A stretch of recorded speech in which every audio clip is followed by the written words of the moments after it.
പ്രാവും തേനീച്ചയും. പകൽ മുഴുവൻ പറന്നു ക്ഷീണിച്ച ഒരു പെൺപ്രാവ് കുളക്കരയിലെ ഒരു കൊന്നമരത്തിൽ വന്നിരുന്നു. കൊന്നമരത്തിൽ നിറയെ പൂക്കളുണ്ടായിരുന്നു. പൂക്കളിൽ തേനീച്ചകൾ വന്ന് തേൻ കുടിച്ചുകൊണ്ടിരിക്കുകയാണ്. എങ്ങനെയോ ഒരു തേനീച്ച കുളത്തിൽ വീണു.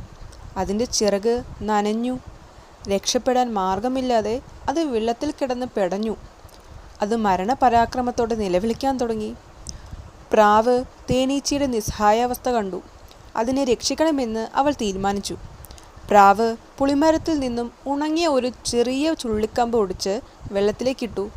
തേനീച്ച വളരെ പ്രയാസപ്പെട്ട് അതിന്മേൽ കയറിപ്പറ്റി. അത് പറന്നുയർന്ന് വീണ്ടും തേൻ തേടിപ്പോയി.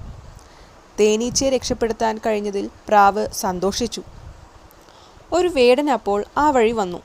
പ്രാവിനെ കണ്ട് വേടൻ കൊതിയോടെ കുറച്ചുനേരം നോക്കി നിന്നു. പ്രാവ് അയാളെ കണ്ടില്ല. അവൾ തല ചിറകിനടിയിൽ തിരുകി ഉറങ്ങാൻ തുടങ്ങുകയായിരുന്നു. ഈ സമയത്ത് തേനീച്ച അവിടെ എത്തി. വേടൻ ഒരു കെണി തയ്യാറാക്കി.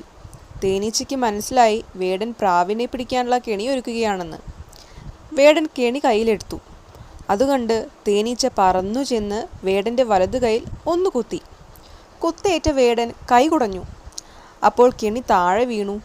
കെണി വീഴുന്ന ഒച്ച കേട്ട് ഞെട്ടിയുണർന്ന പ്രാവ് ദൂരേക്ക് പറന്നുപോയി. അങ്ങനെ തേനീച്ച തൻ്റെ ജീവനെ രക്ഷിച്ച പ്രാവിന് വേടൻ്റെ കെണിയിൽ നിന്ന് രക്ഷ നേടിക്കൊടുത്തു. തേനീച്ച കൃതാർത്ഥതയോടെ മൂളിപ്പാട്ട് പാടിക്കൊണ്ട് തൻ്റെ കൂട്ടിലേക്ക് പറന്നുപോയി. നാം ചെയ്യുന്ന ഉപകാരങ്ങൾ പലപ്പോഴും നാം അറിയാതെ നമ്മുടെ രക്ഷയ്ക്കെത്തും. നാം എത്ര ക്ഷീണിതരായാലും അപകടത്തിൽപ്പെട്ട ആളുകളെ സഹായിക്കാൻ തയ്യാറാകണം.